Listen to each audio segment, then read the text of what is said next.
Ya habían votado en el referéndum los británicos el Brexit, pero el referéndum, según había planteado el primer ministro, no era vinculante.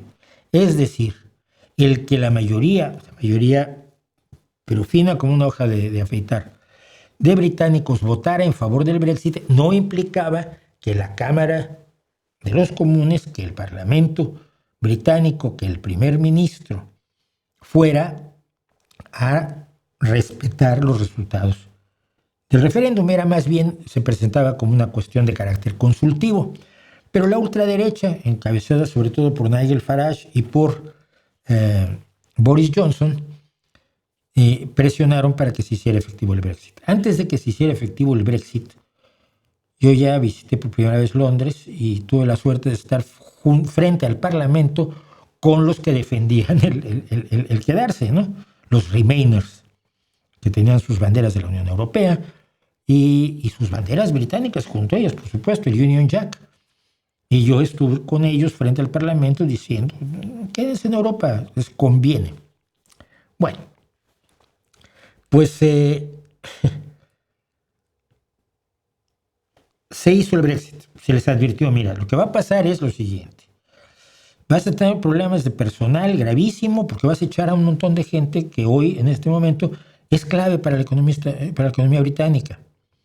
La gran mayoría no una gran mayoría, pero un porcentaje elevado de su personal de salud, sobre todo enfermeros, médicos y médicos generales, médicos especialistas, eran extranjeros. Los echaron. Bueno, lo que te va a pasar es esto. Vas a tener un problema, una crisis en la salud pública. Vas a tener una crisis en el campo, vas a tener una crisis de servicios y sobre todo vas a tener una crisis económica y de comercio con el resto del mundo, del tamaño del mundo. Tu economía va a caer. No, tendremos tantos millones más a la semana para darle a la sanidad pública. El famoso autobús ese que pintó Boris Johnson. Nunca hubo tal. Jamás. Todos se lo inventaron. Y es que ese es el problema. A la derecha le da igual inventarse cosas. No tiene ningún pudor. Joder, a mí me cuesta trabajo mentir. Y yo creo que a la gente le cuesta trabajo mentir con todo descaro. Pero a la derecha de estos tiempos, al contrario, es su vida. Entonces, voy a comentarles lo que dijo este periódico británico, The London Economic, periódico de economía basado en Londres, que publica apenas el día 8 de febrero, estamos a 12, el costo de Brexit acaba de develarse y es devastador. Aún una década después, los números muestran un golpe permanente contra el crecimiento, los salarios y la inversión. Y leo lo que dice The London Economic, para que no me culpen a mí. Durante una década, los defensores del Brexit han insistido que las advertencias eran exageradas y que el dolor iba a ser temporal. Las pruebas más recientes muestran lo opuesto. Brexit no ha sido un golpe de una vez seguido de una recuperación, sino que de manera silenciosa e incesante ha drenado la economía del Reino Unido año tras año. Los números básicos son brutales. El Producto Interno Bruto del Reino Unido es ahora entre 6 y 8% menor de lo que hubiera sido para 1925, si se hubiera quedado en Europa.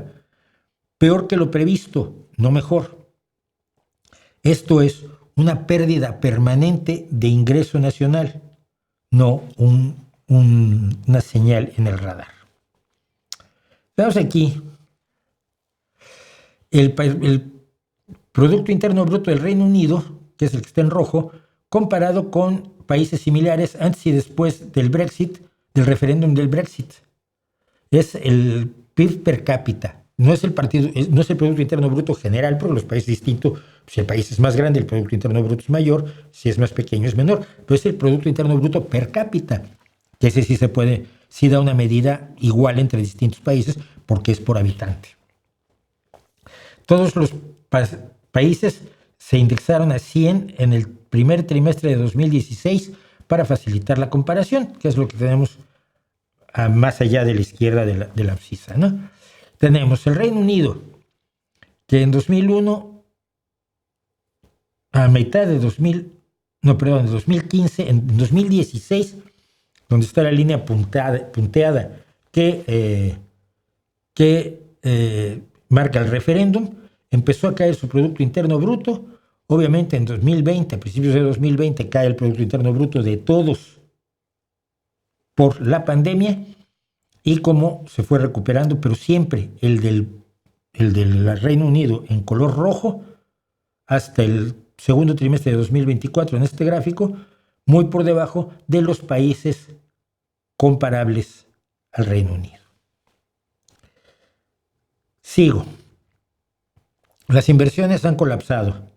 Las inversiones de negocios en el Reino Unido son 18% menores que las de economías comparables, ya que las firmas guardaron su dinero o se lo llevaron a otros países. El empleo y la productividad han bajado están aproximadamente en un 4% por debajo de lo que debían estar, bloqueando un crecimiento más débil de los salarios y estándares de vida más bajos para la gente común, que esto no afecta a los señores que están en la Cámara de los Lores, ya ni en la de los comunes, ni a los verdaderos ricos. Es a la gente como tú y como yo. Como dijo Liz Webster, en el que puede ser el resumen más claro del daño del Brexit, esto no fue accidental. Las pérdidas se acumularon año tras año, impulsadas por la incertidumbre, las nuevas fricciones de comercio y el deshilachado deliberado de la integración económica que tenía el Reino Unido con Europa. El costo oculto dentro de las firmas fue asombroso.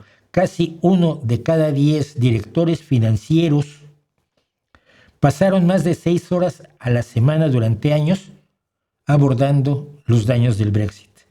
Tiempo y dinero que se quemaron preparándose para lo que llama Webster, una persona llamada Webster, llamó un sabotaje económico en lugar de estar trabajando, como un director financiero de cualquier empresa hace, trabajando en favor del crecimiento y la innovación.